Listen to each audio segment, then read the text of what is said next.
Good morning, students. This is Anand Srivastava, Humanities teacher, class 12C.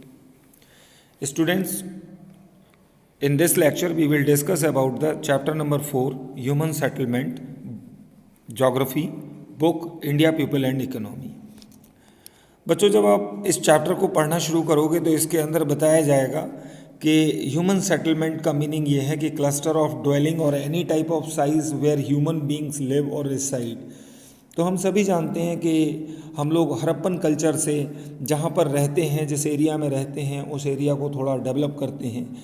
कुछ विशेषताएं होती हैं जिस वजह से हम उस एरिया में रहते हैं, वो इस तरह से हो सकती हैं कि वहाँ पर नेचुरल रिसोर्सेज किस तरह के हैं, इकोनॉमिक सपोर्ट हमें मिल रहा है उस जगह से या नहीं। तो इन सब आधारों पर उन्होंने सेटलमेंट्स को दो ब्रॉड डिफरेंसेस में डिवाइड किया हुआ है। एक है रूरल सेटलमेंट और दूसरा अर्बन सेटलमेंट। तो अब जब आप रूरल सेटलमेंट के बारे में देखते हैं तो आपको समझ में आता है कि एक ऐसी लाइफ है जहाँ पर बेसिक इकोनॉमिक नीड जो है वो land based primary economic activities से आ जाएगी। यानी गांव का जीवन है, ज़्यादा आपको पैसे कमाने की ज़रूरत नहीं है, डायरेक्टली आप नेचर से जुड़े होंगे और आपको फैसिलिटीज़ मिलती जाएंगी। अब सिटीज़ जो हैं क्या हैं? Cities act as the node of economic growth, provide good services. That means ये एक इस तरह का क्लस्टर है सिटी जहाँ पर रूरल सेटलमेंट वाले आकर भी अपनी प्रॉब्लम को सॉल्व कर सकते हैं, अपने सामान को बेच सकते हैं, नया आइटम खरीद सकते हैं। तो एक कह सकते हैं मार्केटिंग सेंटर भी है और एक बड़ा सेटलमेंट भी है। Rural and urban settlement differ in terms of social relationship, attitude, outlook. Rural people are less mobile and therefore social relation among them are intimate. तो ये सारी बातें आपको अपने यहाँ के सेटलमेंट्स में देखने को मिलती हैं। अब अगर हम बात करें कि टाइप्स ऑफ रूरल सेटलमेंट किस तरह के हमारे यहाँ होंगे, तो हम सभी जानते हैं कि India is a land where all type of physical features be found. They are nature of terrain, altitude, climate, availability of water. तो ये सारी चीज़ें आपके सेटलमेंट पे इफेक्ट डालती हैं।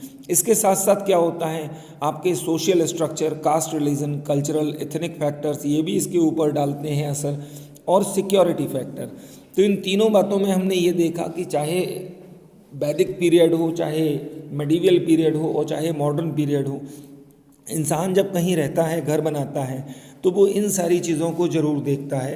पॉइंट नंबर 1, 2 और 3, जिसके अंदर सिक्योरिटी, फिजिकल फीचर्स और कल्चरल और एथनिक फैक्टर्स काउंट होंगे। तो रूरल सेटलमेंट को इंडिया में अगर हम ब्रॉडली देखें तो 4 टाइप्स में रखा गया है। Number 1 clustered, second semi cluster और फ्रेगमेंटेड, एंड थर्ड वन हैमलेटेड और डिस्पर्स्ड और आइसोलेटेड। तो अगर हम क्लस्टर्ड सेटलमेंट की बात करें तो ये एक कॉम्पैक्ट सेटलमेंट होता है जिसके अंदर आपको क्लोजली बिल्डअप हाउसेस मिलते हैं, गलियाँ ज़्यादा बड़ी नहीं होती हैं, लैंड एरिया पैस्चर्स के लिए सेपरेट किया जाता है।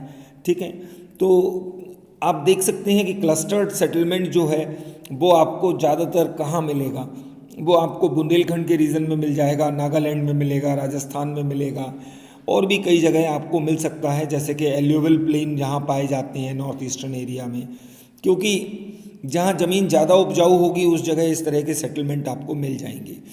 Now we talk about the second type of settlement, that is semi clustered settlement. तो सेमी क्लस्टर्ड और फ्रेगमेंटेड सेटलमेंट जो हैं वो क्लस्टर्ड से ही निकल के आए हैं। जैसे क्लस्टर्ड में कुछ थोड़ी बहुत प्रॉब्लम होती हैं तो उनको वो सेमी क्लस्टर्ड के फॉर्म में कर देते हैं। More often such a pattern में also result from the segregation और fragmentation of a large compact village. In this case, one or more sections of the village society choose or is forced to live a little away from the main cluster of village. In such cases, generally the land-owning and dominant community occupies the central part of the village, whereas the people of lower strata of society and mental workers settle outside over the flank of the village. तो आपको ये सारे settlement Rajasthan में, गुजरात में देखने को मिलेंगे। पूरी मेन बात हमने क्या पढ़ी कि सर जो पैसे वाले लोग होंगे, ज़मीन ओनर्स होंगे, वो लोग सेंटर ऑफ द विलेज में रहेंगे। Now we talk about the hamleted settlement. तो हैमलेटेड सेटलमेंट के बारे में अगर देखें तो इसमें क्या है कि ये फ्रेगमेंटेड होता है कई यूनिट में, physically separated from each other bearing a common name. जैसे आपने गाँवों में देखा होगा कि गाँवों के अंदर क्या होता है, एक गली अगर किसी एक पर्टिकुलर कास्ट की है तो वो वैसे ही निकलती चली जाती है। These units are locally called panna, para, palli, nagla, dhani etcetera.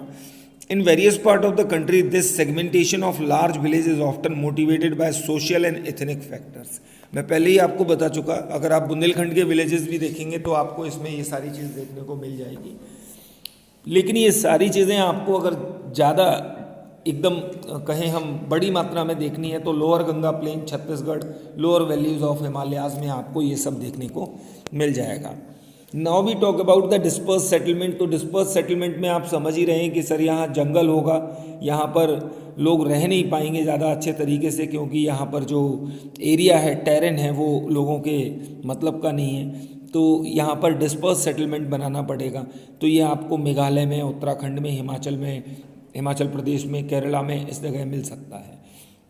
अब अगर हम बात करें अर्बन सेटलमेंट की, तो रूरल सेटलमेंट की तरह अर्बन सेटलमेंट जो है वो काफ़ी छोटे नहीं होते हैं, वो बड़े होते हैं साइज़ में।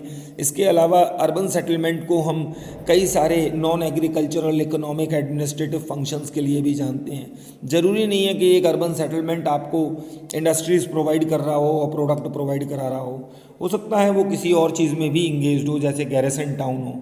ठीक है, चलिए, evolution of towns in India. अगर हम देखें भारत में तो हर समय में टाउन बनते रहे।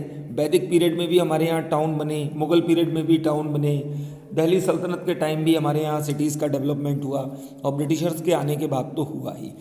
तो इंडियन टाउन्स को उन्होंने 3 कैडर में क्लासीफाई किया है, ancient town, medieval town and modern town. अब अगर आप देखें एंशिएंट टाउन्स कौन से हैं, तो ये वो टाउन हैं जो शायद 2000 साल पहले अपने एग्जिस्टेंस में आ चुके थे, जैसे कि वाराणसी है, पाटलिपुत्रा है, पटना जिसको हम बोलते हैं, प्रयाग है, इलाहाबाद, मदुरई। तो इस तरह के टाउन आपके एंशिएंट टाउन हैं। ये आपके पिलग्रिमेज बेस्ड भी हो सकते हैं, यहाँ का रिलीजियस वैल्यू भी हो सकता है। इसके बाद अगर हम बात करें मेडिवल टाउन्स, तो about 100 of the existing towns have their roots in the medieval period, most of them developed as headquarter of principalities and kingdoms. ठीक है, तो मेडिवल पीरियड यानी कि हम देख सकते हैं मध्यकालीन भारत में जो टाउन डेवलप हुए उनका नाम Delhi, Hyderabad, Jaipur, Lucknow, Agra, Nagpur. Now we talk about the modern towns. तो ये वो टाउन्स हैं जो शायद ब्रिटिश पीरियड में हमारे यहाँ डेवलप हुए। साथ ही साथ यहाँ इंफ्रास्ट्रक्चर आपको मॉडर्न मिलेगा, यहाँ पर आपको मशीनी वर्क जो है बहुत ज़्यादा मिलेगा। So the British and the other Europeans have developed a number of towns in India, starting there foothold on coastal locations. They first developed some trading ports such as Surat, Daman, Goa, Pondicherry, etc. Then after they developed some principal nodes like Mumbai, Chennai, Kolkata. और इसके बाद British style में towns को develop करने की एक होड़ सी लग गई और कई सारे नए सिटीज़ आपके यहाँ एमर्ज्ड हुए। इसके अलावा आपको एडमिनिस्ट्रेटिव मिलिट्री टाउन भी मिल जाएंगे, एडमिनिस्ट्रेटिव टाउन भी मिल जाएंगे, और इंडिपेंडेंस के बाद आपने कई सारे नए टाउन्स भी डेवलप किए, जैसे एडमिनिस्ट्रेटिव हेडक्वार्टर आपने चंडीगढ़ बनाया, भुवनेश्वर बनाया, गांधीनगर बनाया, दिसपुर बनाया। इंडस्ट्रियल सेंटर आपने डेवलप किए, Durgapur, Bhilai, Sindri, Barauni.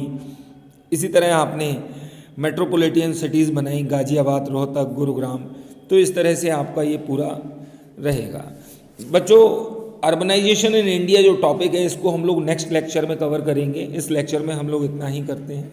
Good bye, have a nice day, thank you.